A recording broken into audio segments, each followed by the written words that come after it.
This is CBS 11 News Now. Good morning. It's News Now, our digital news update. I'm Karen Borda. The investigation continues this morning in Anna after the discovery of human remains were found in a field. They were found yesterday in an area where police and volunteers had searched for Christina Morris, who was last seen in Plano more than 3 years ago. Our Brittany Jeffers is at the scene of the crime with the latest on the investigation.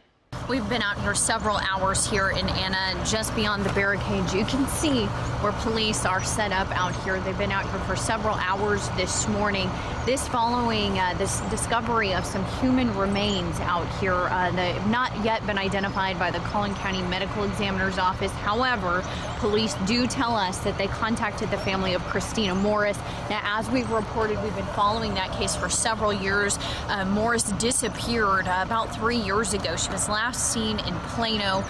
Again, they have been keeping in contact with the family, but we're waiting to hear from the Collin County Medical Examiner's Office. We're told by police that we probably won't hear an update until they do have a positive identification on those remains. We're going to continue checking in with them. We'll bring you updates just as soon as we learn more.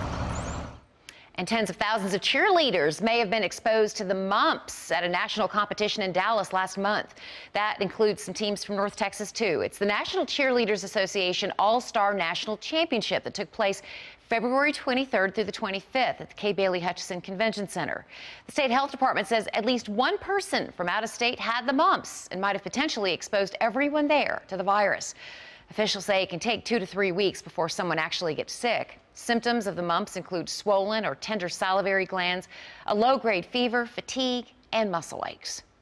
Dallas Cowboys owner Jerry Jones is paying the price for his battle against the NFL. According to several reports, Jones has reimbursed the league for more than $2 million in legal fees. This is all in response to the long legal battle over Ezekiel Elliott's suspension and Jones's attempt to try to stop Commissioner Roger Goodell's contract from being extended. So far, the Cowboys aren't commenting. All right, a lot of people already thinking about the weekend, spring break. You know what? Yeah, so we're going to talk about that. Spring break is right around the corner. So yeah, what are we looking for? I mean, in the next couple of days, it's going to be a nice spring break. It's going to be a nice start. So Saturday, let's say Saturday is your start to the spring break. Friday at 11:30. Right. Just saying. Yes, Friday and Saturday looking good. It's going to be a little cool as we get into Sunday and the first half of next week. We'll take a look at that in the 7-day forecast here in a minute. Right now, I want to get you out the door this morning. We had the high clouds. Temperature is still in the 40s, but I do think eventually we'll get into the 50s and 60s this afternoon. We'll call it a filtered sunshine. It's not going to be completely sunny. We'll have those high clouds throughout the day and temperatures in the upper 60s. Now, you mentioned spring break. This is the time of year where, yes, we have to talk about tree pollen, especially bothering a lot of people. We have a 2-pager on the pollen count today. Can't fit it all in on one page, and all of these are in the high category: maple, elm, juniper, grass. It's not going to be too much longer before the oak pollen and all those little annoying tassels that fall to the ground. Stick to my dog's fur and they bring it inside the house. Super fun. Hate that. Yeah. That's coming soon. We don't have it in today's pollen count, but we do have pine and ash at moderate levels, and the mold count is low. So here's the 7-day forecast. Warming up tomorrow, 75, 83 Saturday. That 20% chance of rain is mainly for areas well east of the Metroplex. So out mainly toward Paris and Texarkana, those areas could see some storms. I don't think we're going to see much around here, but it does turn cooler on Sunday. The high only 64, and first half of next week, highs in the 60s, lows in the 40s. Some of you may want it a little bit warmer than that for spring break, but all in all, pretty mild next week. We'll go to Padre Island, I guess, if you want it really warm. That's right. There you go. There you go. Thanks so much.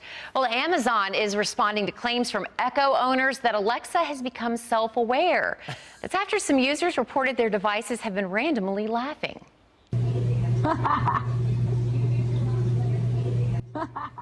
Several owners have recorded their experiences with a seemingly unprompted laughter. One Twitter user even reported that Echo began listing the names of local funeral homes and cemeteries without prompting. It's so strange. Amazon says it is aware of the issue and working to fix it. That's just scary. I mean, Alexa kind of freaks me out even when I'm asking her a question. Right? I know. My husband unplugs it when we don't actively need it. Oh, okay. For, you know, because why do we want her listening to everything we're talking about? True, and even more so now that you don't want her laughing at you randomly. Exactly, and throwing out the names of funeral homes and things like that. Just you know, No, in case we needed it. Well, thank you for watching CBS 11 News, the ones for Texas. For the latest updates, head to CBSDFW.com, and we're going to have another Facebook Live News Now update coming up at noon. Have a great day.